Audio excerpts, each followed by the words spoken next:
Hello সবাইকে নমস্কার, আমি Rimjhim and welcome back to my channel act with actress রিমঝিম।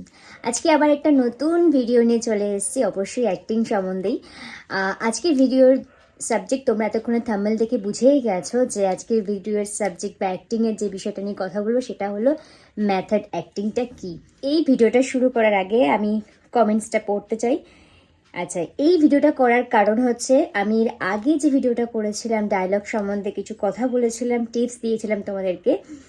সেই ভিডিওতে, জাস্ট আগের ভিডিওতে ইন্দ্রজিৎ নস্কর আমাকে লিখেছে যে দিদি এরপর মেথড অ্যাক্টিং বা প্রপার অ্যাক্টিং কাকে বলে এটা নিয়ে একটা ভিডিও করো। ইন্দ্রজিৎ, আমি তোমাকে বলি যে মেথড অ্যাক্টিং আমি অবশ্যই বলবো। আমার 12-13 বছরে যা অভিজ্ঞতা হয়েছে বা যেটুকু আমি জানতে পেরেছি যে মেথড অ্যাক্টিং কি বা যেটা আমি মনে করি সেটাই আমি তোমাদের সাথে শেয়ার করব। কিন্তু প্রপার অ্যাক্টিংটা আমি বুঝতে পারলাম না, এটা তুমি আমাকে ডিটেলসে পরে আবার কমেন্টে বলো যে প্রপার অ্যাক্টিং বলতে তুমি কি বুঝতে চেয়েছো সেটা আমাকে বলো, তাহলে তোমাকে ভিডিও করে রিপ্লাই করে দেবো। বাই দ্য ওয়ে, ভিডিওটা শুরু করার আগে একটা প্রশ্ন তোমাদের কাছে আমি করতে চাইছি, সেটা অবশ্যই আমাকে কমেন্ট করে বলো যে আমি যে ভিডিওগুলো তোমাদেরকে দিচ্ছি বা এই ভিডিওগুলো যে আপলোড করেছি চ্যানেলের মাধ্যমে সেটা তোমাদের অ্যাক্টিংয়ের ক্ষেত্রে হেল্প হচ্ছে কিনা আমাকে অবশ্যই জানিও। কারণ তোমাদের যদি হেল্প না হয় তাহলে আমার এই কষ্ট করা বা এই যে সময় বার করে তোমাদের জন্য ভিডিও করা এগুলো সব আমার বৃথা হবে, মানে এই খাটনিটা। তাই আমি চাইছি যে তোমরা অবশ্যই আমাকে বলো কমেন্টস করে করে যে দিদি হ্যাঁ আমাদের হেল্প হচ্ছে, আমরা বুঝতে পারছি, তাহলে আমার খুব ভালো লাগবে। ঠিক আছে, এটা অবশ্যই বলো। তো চলো শুরু করা যাক আজকের বিষয়, মেথড অ্যাক্টিং কি। বেসিক্যালি মেথড মানে কি, মানে হচ্ছে পদ্ধতি, প্রসেস, প্রক্রিয়া, ধরন। তো এগুলো সিস্টেম, এগুলো সব কিছুই কিন্তু মেথডের মধ্যেই পড়ে। তো আমি যেভাবে জেনেছি বা বুঝেছি আমি সেটাই তোমাদের সাথে শেয়ার করছি। ধরো তুমি একজন অ্যাক্টর বা অ্যাক্ট্রেস, তোমাকে একটা কোনো পাগলের ক্যারেক্টার করতে দিল বা তোমাকে কোনো সাইকো ক্যারেক্টার করতে দিল। পাগল আর সাইকো কিন্তু অনেকটা আলাদা হয়। আমরা রিয়েল লাইফে অনেক সাইকো দেখি, ঠিক আছে, অনেকভাবে। আর পাগল মানে একেবারেই যে মানে মাথা খারাপ, তাদের কথা বলছি। তো এরকম কোনো ক্যারেক্টার দিল বা ধরো, আচ্ছা এগুলো যদি নাও দেয়, ধরো এমন দিল যে তুমি একজন নর্মাল মানে লাইফস্টাইলে যেরকম তুমি ধরো কোনো একটা নর্মাল শহরের ছেলে, তোমাকে একটা গ্রামের চরিত্র করতে দিল। বা ধরো তুমি একজন গ্রামের ছেলে বা মেয়ে, তোমাকে একটা শহরের কোনো চরিত্র করতে দিল। তো তোমাকে তো চেঞ্জ হতে হবে, ঠিক আছে। যেমন শহরে ছেলেমেয়েরা একটু আপডেট হয়, তাদেরকে গ্রামের ছেলেমেয়ের কোনো চরিত্র বা ক্যারেক্টার করতে দিলে সেখান থেকে তোমাকে একটা সাদাসিধে, গ্রামের লোকজন খুব সাদাসিধে হয়, অনেক কিছু তাদের মধ্যে থাকে যেগুলো শহর থেকে পুরো আলাদা। বা শহর বা গ্রামের ছেলে মেয়েদেরকে হঠাৎ করে শহরের কোনো ক্যারেক্টার করতে দিল, সেটা কিন্তু টোটালি ডিফারেন্স, মানে আমাদের লাইফস্টাইলের সঙ্গে তাদের লাইফস্টাইল কিন্তু একদমই চেঞ্জ রয়েছে, মাঝখানে অনেক ডিফারেন্স আছে। তো সেই যে পদ্ধতিগুলো তোমাকে তো সেগুলোকে অ্যাচিভ করতে হবে, জানতে হবে। এক কথায় বলতে গেলে যে তোমার নর্মাল লাইফ থেকে তুমি যখন কোনো ক্যারেক্টার প্লে করবে সেই ক্যারেক্টারের মতন তোমাকে তো রেডি হতে হবে। তো নর্মাল লাইফ থেকে ওই ক্যারেক্টারের রেডি হওয়ার যে মাঝখানে যে জার্নিটা থাকে বা প্রসেসটা থাকে, সেই জার্নি বা প্রসেসের মধ্যে সেই সময়টুকুতে আমরা অ্যাক্টিংয়ে যা যা শিখছি সেই সব কিছুই কিন্তু মেথড অ্যাক্টিংয়ের মধ্যে পড়ে। ওকে, এবার মেথড অ্যাক্টিংয়ের সবথেকে যে ভাইটাল বিষয়গুলো আমাদের আগে ধ্যান দিতে হবে সেইগুলো হচ্ছে, আমি যখন একটা ক্যারেক্টার করছি সেই ক্যারেক্টারটা কোথায় আছে। সবার প্রথমে আমি কি, মানে ক্যারেক্টারটা কি, তারপরে সে কোথায় আছে, তার সাথে আরও কেউ আছে না সে একা আছে, কেন আছে, কিভাবে আছে, এই সব কিছু কিন্তু আমাদেরকে ভাবতে হয়। মানে যেই ক্যারেক্টারটাই তোমাকে দিক না কেন প্লে করার জন্য তোমাকে ভাবতেই হবে যে ওই ক্যারেক্টারটাই কিন্তু আমি নিজে, মানে আমি রিমঝিম, এখন আমি ভুলে যাব আমি সুভদ্রা, আমি সুভদ্রা। আমি এটা আমার একটা এক্সাম্পল দিলাম, মানে একটা সিরিয়ালের। সেটা হলো যে আমি 2016-তে বেনেবো করছিলাম এবং বেনেবো যে ক্যারেক্টারটা ছিল সেটা কাহিনী ছিল আমার নাম, এবং সে নর্মালি পড়াশোনা জানা শহরের মেয়ে, শিক্ষিত মেয়ে। এটা তো গেল একরকম ক্যারেক্টার। তারপরে সঙ্গে সঙ্গে এটা শেষ হওয়ার পরে, মানে বেনিবউটা শেষ হওয়ার পরে আমি পেয়েছিলাম বাক্সবদল। তো বাক্সবদলে কিন্তু টোটালি আমার চেঞ্জ ক্যারেক্টারটা, মানে শহরের মেয়ে থেকে হঠাৎ করে গ্রামের ক্যারেক্টার পেলাম। এবার সেখানে তো আমাকে চেঞ্জ করতে হবে। এবং সুভদ্রা, আমার সেখানে ক্যারেক্টার নেম ছিল সুভদ্রা। তো সুভদ্রা কিভাবে কথা বলে, সুভদ্রা কিভাবে চলাফেরা করতে পারে, এই সব কিছু আমাকে নিয়ে ভাবতে হয়েছে, তাই না? মানে একটু একটু তো চেঞ্জ থাকবেই। একটা কাহিনী যে ছিল সেই কাহিনী থেকে হঠাৎ করে সুভদ্রা, মাঝখানে তো রিমঝিমও আছে। তো আমাকে কাহিনী হতে হয়েছিল, কাহিনী থেকে আবার রিমঝিম, রিমঝিম থেকে আবার সুভদ্রা।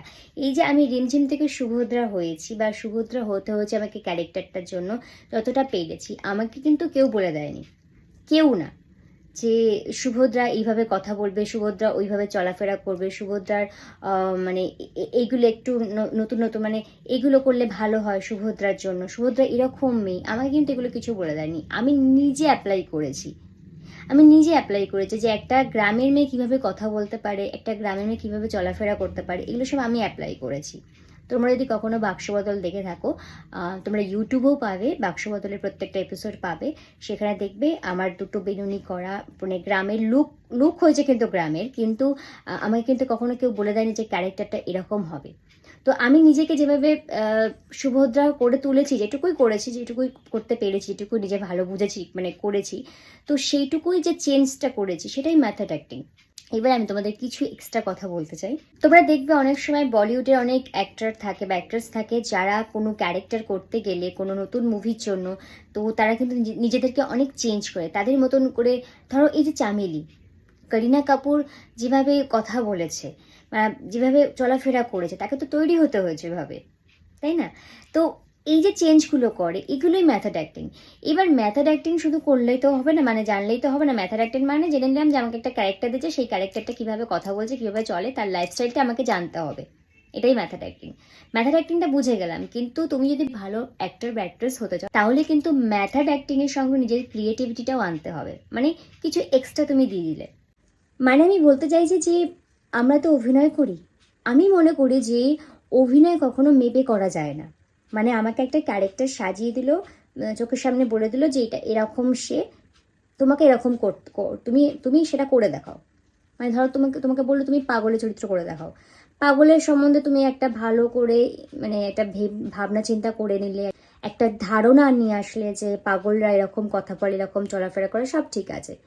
কিন্তু আমি তো অভিনয় করছি, শুধু যে তারা কি করে সেটাই আমি করে যাব, নিজস্বতা কিছু থাকবে না, সেটা কিন্তু হয় না। সেই জন্য বলবো যে মেথড অ্যাক্টিংয়ের সঙ্গে কিন্তু নিজস্বতা দরকার। সেটা হতে পারে কোনো এক্সট্রা তুমি এক্সপ্রেশন দিলে, সেটা হতে পারে তোমার বডি ল্যাঙ্গুয়েজ, সেটা হতে পারে তোমার কোনো চোখের এক্সপ্রেশন, সেটা ছোট্ট কথা হতে পারে। এরকম অনেক কিছু থাকে যেগুলো এক্সট্রা তুমি অ্যাড করতে পারো। যদি তুমি সেটা এক্সট্রা অ্যাড করো তাহলে তুমি একটু আলাদা হবে, তোমার নিজস্বতা থাকবে। যেরকম তুমি দেখো, যেরকম অক্ষয় কুমার, আমরা একটা সময় দেখে এসেছি যে অক্ষয় কুমার ফাইট মানে খিলাড়ি যাকে বলে, প্রচুর মুভি আছে খিলাড়ি। হঠাৎ একটা টাইমের পরে মানে কিছুটা গ্যাপের পরে দেখলাম সে হঠাৎ করে এত ভালো কমেডি করছে, মানে ভাবার ঊর্ধ্বে। কিন্তু কমেডি তো সবাই করে, কমেডি তো আমাদের পারেশ রাওয়ালজিও করেন, কমেডি তো আরও আছে, মানে রাজপাল যাদব আছে, তিনিও কমেডি করেন, কিন্তু প্রত্যেকের কমেডি কিন্তু করার আলাদা স্টাইল। এই যে নিজস্বতা, এটাই বলতে চাইছি। মেথড অ্যাক্টিং অবশ্যই জানতে হবে, মেথড অ্যাক্টিং অবশ্যই দরকার, যে একটা ক্যারেক্টার কী করতে পারে, যে কোনো ক্যারেক্টার তোমাকে প্লে করতে দিলে সে কী করতে পারে তোমাকে সেগুলো জানতে হবে। একজন নেতা মানে রাজনীতিবিদ, সে কিভাবে কথা বলে, সে কিভাবে চলাফেরা করে, তার লাইফস্টাইল তোমাকে জানতেই হবে।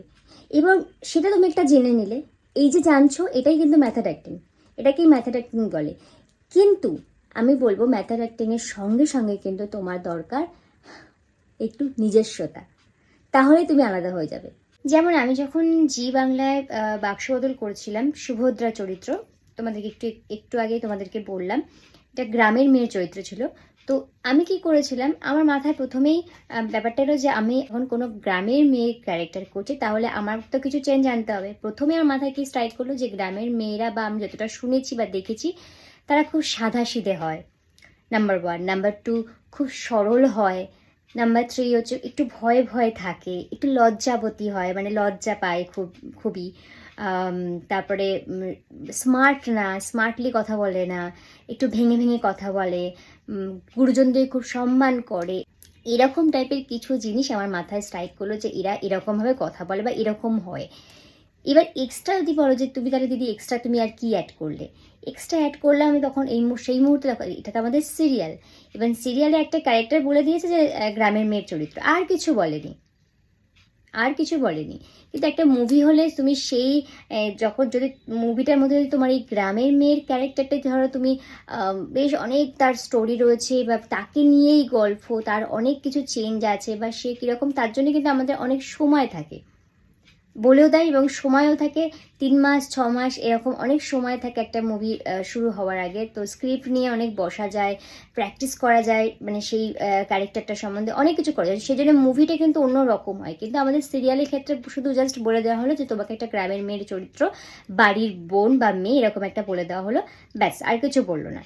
এবার নিজেকে তখন রেডি করতে হবে যে আমি কিভাবে, যদি তুমি অভিনয়কে ভালোবাসো, মনে হয় যে আমি সত্যি অভিনয়টা করতে চাই, তাহলে তখন তোমার মনে হবে যে এবার আমাকে এই ক্যারেক্টারটা নিয়ে আমাকে নিজে ভাবতে হবে, আমি কিভাবে কথা বলবো, মানে একটা আমি সুভদ্রা, তখন নিজেকে পুরো সুভদ্রা করে নিতে হবে, বা তুমি যেটা পাবে আর কি। আমি আমার উদাহরণ দিচ্ছি, সুভদ্রা ক্যারেক্টারে নিজেকে পুরো বসিয়ে নিলাম যে সুভদ্রা প্রথমত একটু সরল হবে, সাদাসিধে হবে, একটু লজ্জা পাবে, গুরুজনদের সম্মান করবে, একটু ভয় ভয় থাকবে, মানে গ্রামে যেরকম হয় এক পা ফেললেও সেটা ভেবে ফেলবে, এরকম অনেক ব্যাপার থাকে। তো এটা ভেবে নিলাম। এইবারে এক্সট্রা কি করলাম, এক্সট্রা তো আমার আর সিরিয়ালে কিছু করার নেই, জাস্ট আমাদেরকে সিরিয়ালে দাঁড়িয়ে দাঁড়িয়ে ডায়লগ বলতে হয় একটা ছোট একটা জোনের মধ্যে। তো সেখান থেকে আর কি হবে। এবার আমার তো যদি ফাইট থাকতো তাহলে ফাইটের একটু আলাদা হতো, সবই ঠিক আছে, কিন্তু যেটুকু আমি পেয়েছি সিন, সেইটুকু সময় আমার সিন পেয়ে মনে হলো তো আমি তো এগুলো করছি, আমি ডায়লগটা ওরমভাবে বলছি, ভেঙে ভেঙে বলছি কখনো, বা একটু লজ্জা করে বলছি কখনো, যেরকম ডায়লগ পেয়েছি আমি মোটামুটি নিজের মতন করে ভেবে গ্রামের মতনই যেরকম কথা বলে মেয়েরা ওরকমভাবে বলার চেষ্টা করেছি, তোমরা পারলে একবার গিয়ে দেখে নিও। আর এক্সট্রা কী করেছি, এক্সট্রা করেছি বলতে মানে ওই সিরিয়ালের জন্য এক্সট্রা বলতে আমি যেটা করেছি বা করতে পেরেছি সেটা হলো এক্সপ্রেশন চেঞ্জ করেছি, মানে এটা ছাড়া আমার কাছে কিছু করার নেই। কারণ আমাদের সবসময় সিরিয়াল মানে নয় আমাদের এইটুকু ফ্রেম থাকে, নাহলে একটা লং ফ্রেম থাকে, তার মধ্যে যেটুকু পেরেছি সেটুকু করেছি। সিনেমার ক্ষেত্রে এটা অনেকটা অন্যরকম হয়, থিয়েটারের ক্ষেত্রে এই ক্যারেক্টারটাকে আরও ভালো ফুটিয়ে তুলতে পারো, কারণ থিয়েটারের ক্ষেত্রে যেটা হয় যে তোমার হাতে 3 মাস টাইম আছে রিহার্সাল করার জন্য, তো রিহার্সাল করতে পারো, তারপরে কি একটা শো হয়। তো এরকমভাবে তুমি সিনেমা এবং থিয়েটারের জন্য বেশ ভালো করে নিজেকে মানে নিজের সেই ক্যারেক্টারটাকে তুমি এস্টাবলিশ করতে পারো। কিন্তু সিরিয়ালের ক্ষেত্রে হয় সেটা ইনস্ট্যান্ট, তুমি মানে হয়তো সকালবেলা শুটিংয়ে যাচ্ছ, মেকআপ করতে করতে তুমি সিন পাচ্ছ, স্ক্রিপ্ট পাচ্ছ, তোমাকে সেই মুহূর্তে ভেবে নিয়ে ওইটুকু টাইমের মধ্যে ভেবে নিয়ে তোমাকে একটা প্লে করতে হচ্ছে। এবার ওইটুকু টাইমের মধ্যে তুমি যতটুকু ভাবা সম্ভব সেটুকুই ভাবতে পারা যায়। এবার সিনেমা বা থিয়েটারের ক্ষেত্রে তো অনেক আগে সময় পাওয়া যায়, অনেক দিন টাইম থাকে রিহার্সাল করার জন্য, ওয়ার্কশপ করার জন্য, তো ডিফারেন্স ব্যাপার। তো আশা করি বোঝা গেল সবার মেথড অ্যাক্টিং কি। এরপরও যদি তোমাদের কোনো জিজ্ঞাসা থাকে, কোনো প্রশ্ন থাকে, তাহলে অবশ্যই কমেন্ট করে জানিও। আর একটা প্রশ্ন তোমাদের কাছে করছি, সেটা হলো যে আমি ভাবছি মাসে একটা করে লাইভে আসবো, এবং দেখছি যদি তোমাদেরকে জয়েন করানো যায় তাহলে কীরকম হয়। মানে লাইভ আমি সারা মাসে যা যা ভিডিও দিচ্ছি সেই সব নিয়েই আলোচনা করব, তোমরা কতটা কি জানলে বা শিখলে, কতটা কি বুঝলে, তো সেসব নিয়েই ভাবছি লাইভ করব। সেটা কীরকম হয় আমাকে অবশ্যই জানিও। যদি তোমরা লাইভ চাও তাহলে আমি লাইভ করব মাসে একটা করে, সেটা তোমাদের অবশ্যই কমেন্ট করে আমাকে জানিও। আর যারা আমার এই চ্যানেলটাকে নতুন দেখছো, আর যদি কোনোভাবে তোমাদের অ্যাক্টিং সম্পর্কে ইন্টারেস্ট থাকে বা যদি কোনোভাবে হেল্প হয়, তাহলে অবশ্যই আমার এই চ্যানেলটাকে সাবস্ক্রাইব করে দিও, তাহলে তোমাদেরই সুবিধা হবে, আর কিছুই না, নোটিফিকেশন পাবে। তো চলো, দেখা হচ্ছে নতুন একটা ভিডিওতে খুব তাড়াতাড়ি। সবাই খুব ভালো থেকো, তোমাদের সবার স্বপ্ন পূরণ হোক, আবারও বলছি, আর খুব মন দিয়ে অ্যাক্টিংটা শেখো। টাটা সবাইকে, লটস অফ লাভ।